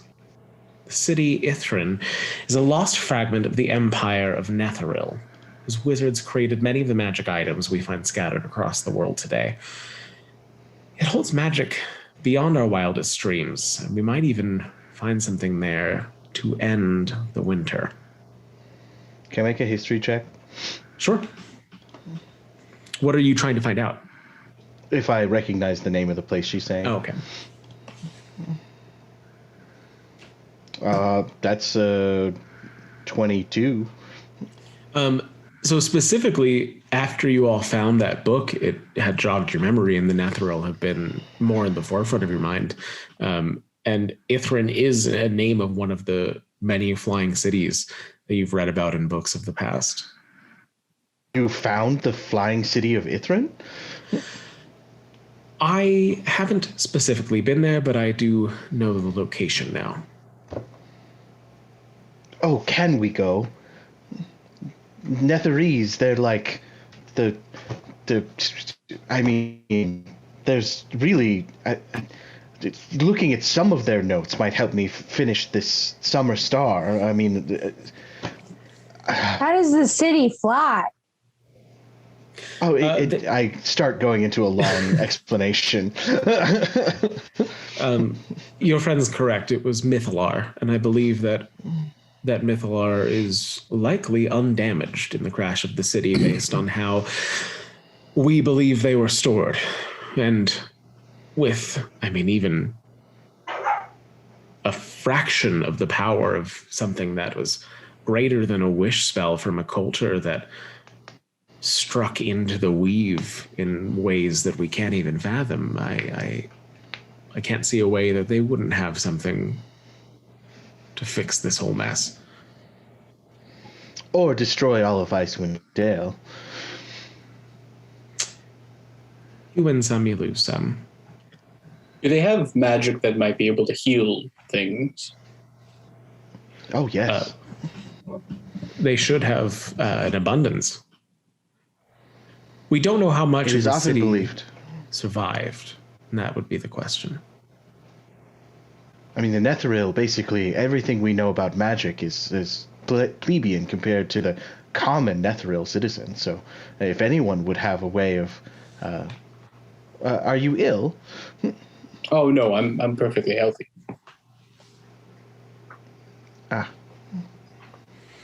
Make a Tempest, deception check. I mean, I am perfectly healthy. That is a 5. Okay. I got a 3 on my insight, so... I was having him roll against Vellynne there. Well, you have my aid, as long as we can find this place. There's something that I need first. Quid pro quo. We've come to negotiation. Hang on, I have a different post for that.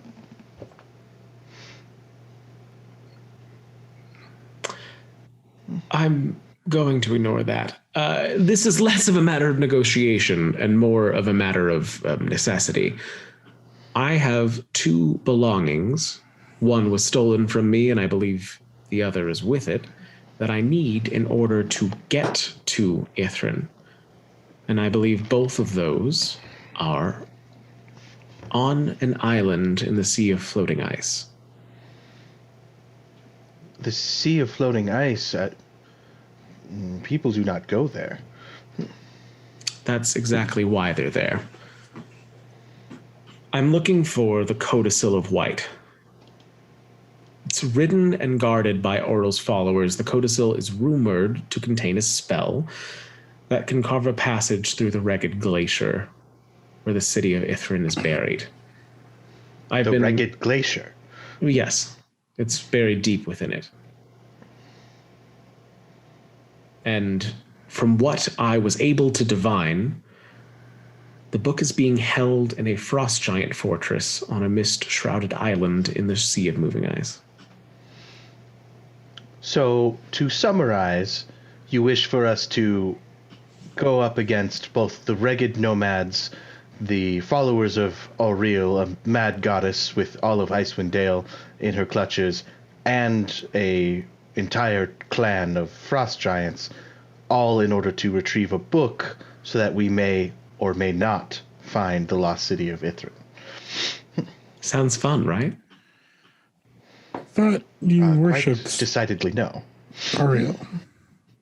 To be clear, I don't believe... but to be clear, from the research that I've gathered, there are no frost giants left in the fortress. They just made it. So, if anything, we should be going up against my rival and those cultists.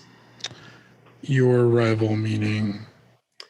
Well, if you'll remember from before, I've been looking for the book, but what was stolen from me was Professor Scant. It's an old family heirloom.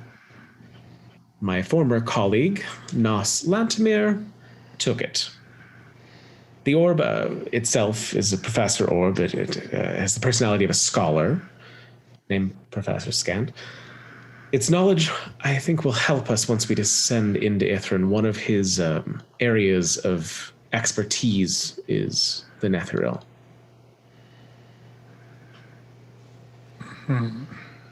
But Nos was after the Codicil as well, so we find her, we find both. In the research, I've also... dangerous. I mean, nothing worth doing isn't. Well, you have me, whether or not any of my other friends choose to join. I'm in. I'm in. If Tempest is going, then I shall too. She is teaching me the ways of humanoids. Oh, God. Don't get ahead of yourself, Malai. Are you sure she is, or are you forcing her to? I don't see the difference. Okay, we're going to need to have a long talk. When do we depart? Keep saying that. I'd like to depart on the morrow. Everyone? Sure. Yeah. The last question is how we get there. And I've found 2 possible modes of transportation. There is rumored to be an awakened whale left by a druid long ago, or more conventional travel by way of Revel's End. Both seem viable. I vote for Awakened Whale. That sounds delightful. Does it? Does it? I mean, it's going to make a great option? Story. Yeah. Yeah, it prison will. transport. Oh, I would rather avoid anything with prison in the title. No offense. Well, it sounds like if there's no descent, then it's settled. I will have the boys prepare our sleds, and we will set out for Ongajuk in the morning. Aye. Pleasure seeing you, as always. And she stands and walks out the door followed by the scurrying kobolds as they gather each of her items and wrap themselves up in warm clothing and follow after her. Is she an old acquaintance of yours? Oh, we met her right before the dragon attacked. I think she helped the city. She did fight alongside you, yeah. Trust. I mean, it's overrated. We can trust her as much as we can trust anyone else here. We trust her about as much as Tempest can throw her. Granted, I think I could throw pretty quite far. A little interpretation. You want to see how far I can throw you? What are you trying to say? I'm not strong? God. Stomp over to get another drink. As soon as she stomps away, Molly turns to him. I told you you should have acted after the kiss. Now you've angered her. As soon as Molly starts to talk, I tear the page out of my book and I fold it nicely in half. I get up, I walk over to Tempest, and I set it down in front of her, and I say, I'm sorry your brother's gone, but I'm glad you're here. And I go to my room, or whatever room I'm staying in at the Witch's Teat. I put the note in my pocket.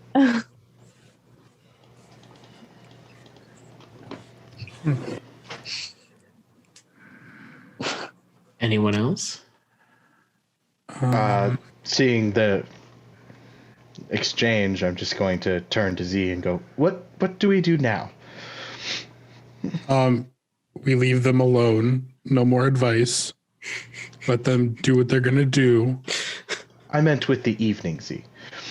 Okay. Well, I'm also telling you, as far as that goes, let's stay out of it. As far as the evening goes, I think it's bedtime.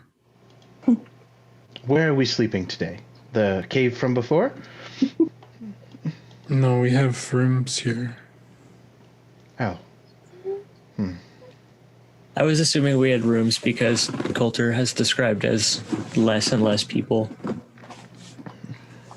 Yeah, I'd say, I mean, tell me.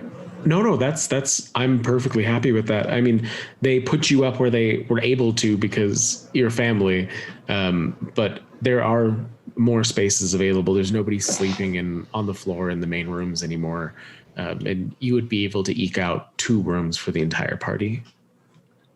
I think I would prefer the storage room from last night, if that's all right. I was going to say it to you. Ormond across the bar just grunts, just don't touch anything. That would be impossible. I need to sleep on the floor. And you hear a loud clank and a splash as something gets shoved into water. He always seems so upset. Tempest, do you follow Altus up? No, I'm going to drink at the bar until I pass out. I will follow Altus up to the room. I'm going to stay at the bar with Tempest to make sure she's okay. I think I'm just going to tune up Atlas in a corner while I wait for the storage room to be available to me to sleep. It's available whenever you want. He's just going to be going in and out of it. That's all. That's what I mean. Like once he's done with it, like I'm just going to tune up. I got to put Atlas back into Guardian configuration anyway. Well, by this point, it is well after midnight, between everything that you all have been up to around the town itself. Go ahead. I wanted to catch Altus as he goes into his room. Oh, go ahead. Can I speak to you just for a few minutes, Altus? Absolutely. What's up, Hugo? I'll kind of like come in the door or come in the room, close the door, and start taking off my shirt. Hugo, I don't know what kind of interaction you believe us to have had, but... No, I need you to check something. Sorry. Oh, it would have been good to... Is there anything odd around this area? I know that you have healing magic, and obviously based on you taking that amulet, you're connected to some kind of god. Is there anything going on here?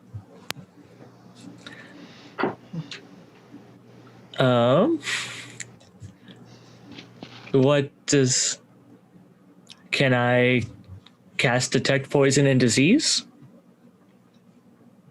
Can you? Is that what I think that's where I'm going with this? Or where Mark is trying to go with this? I am muted. I'm sorry. I was talking and nothing was happening. Yeah, go ahead and if you'd like to cast detect poison and disease, that works. Yep. And it all looks normal, right, Coulter?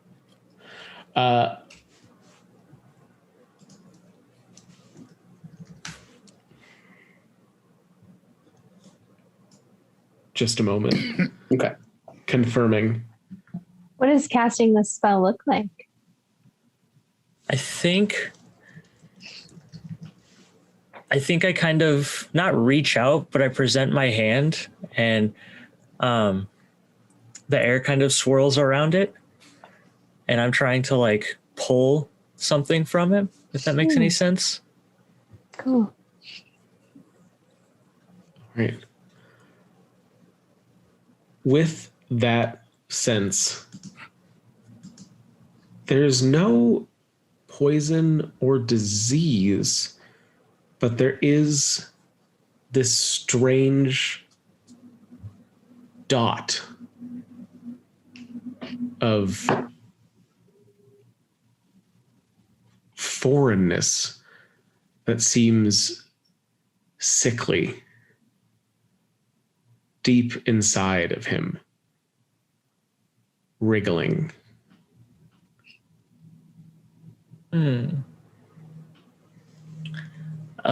Hugo, you're not sick, but you're not fully well, are you? Not sick, but I'm not well. It's a. Thank you, Mark. You're welcome. Well, no, I'm not.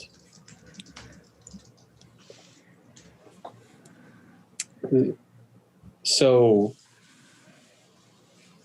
the reason for me leaving my forest was that we were attacked by something, me and my sister.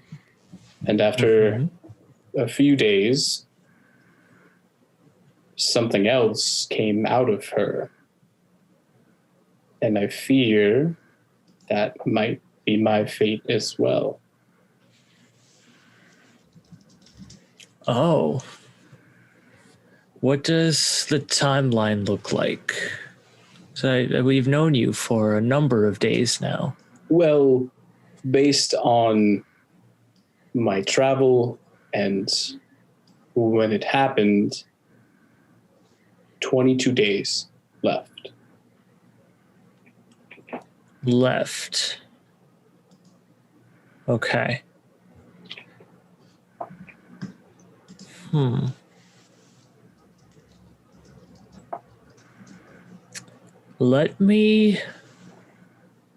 That might be a range I've never even gotten into.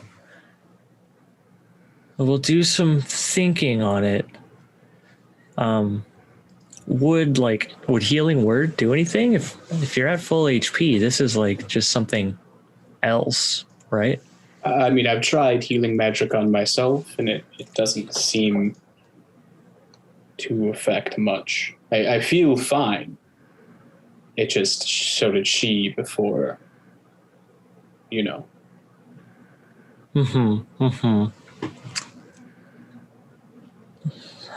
I've got an idea.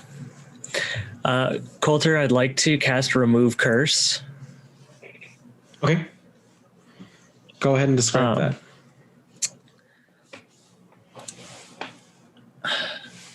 I'm going to walk over to Hugo, and one hand is going to turn really dark and the other hand's going to turn pretty light. And I'm going to kind of hold both sides of him and try to pull what I think is a curse out and see what happens. Hugo, as he does this, you feel something deep within your chest, just below your lungs, wriggle. It hits against organs, causing you to cough, causing the warm taste of iron to fill your mouth. And as the spell ends, the movement ceases, and you feel the wriggling return to a calm state. Oh, no, didn't like it. It didn't like it. Oh.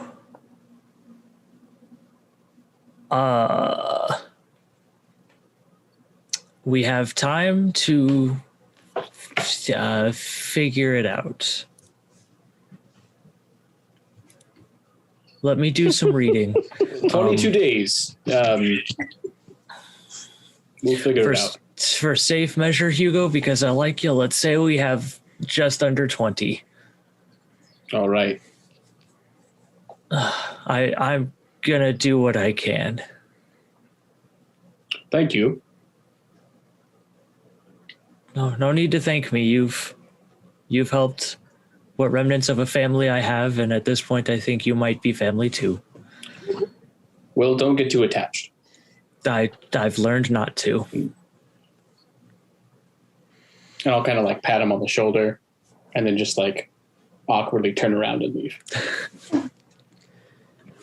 And with that sweet gesture, that is where we'll end tonight, with half of our party drinking at the bar, half of them waiting for sleep, and a journey back into the wilderness awaiting them tomorrow. So thank you all so much for watching tonight. If you are on Twitch, we will be back in about 20 minutes to half an hour to begin our very first round of Candlekeep. And if you're watching on YouTube, it'll probably be the next suggested video because it'll be posted the same time that this one is. So thank you again so much to all of our patrons. We really appreciate you guys supporting us in all of this. Thank you to Sparky, David, Daniel, Scott, Rio's mom, Alistair, Sean, and Johnny Mac. We are also hoping to have more shirts and things just available for the general public as well over time here. So keep an eye out for more information on that. And we wish you friends, fun, and natural 20s. Have a good night, everybody. Wow.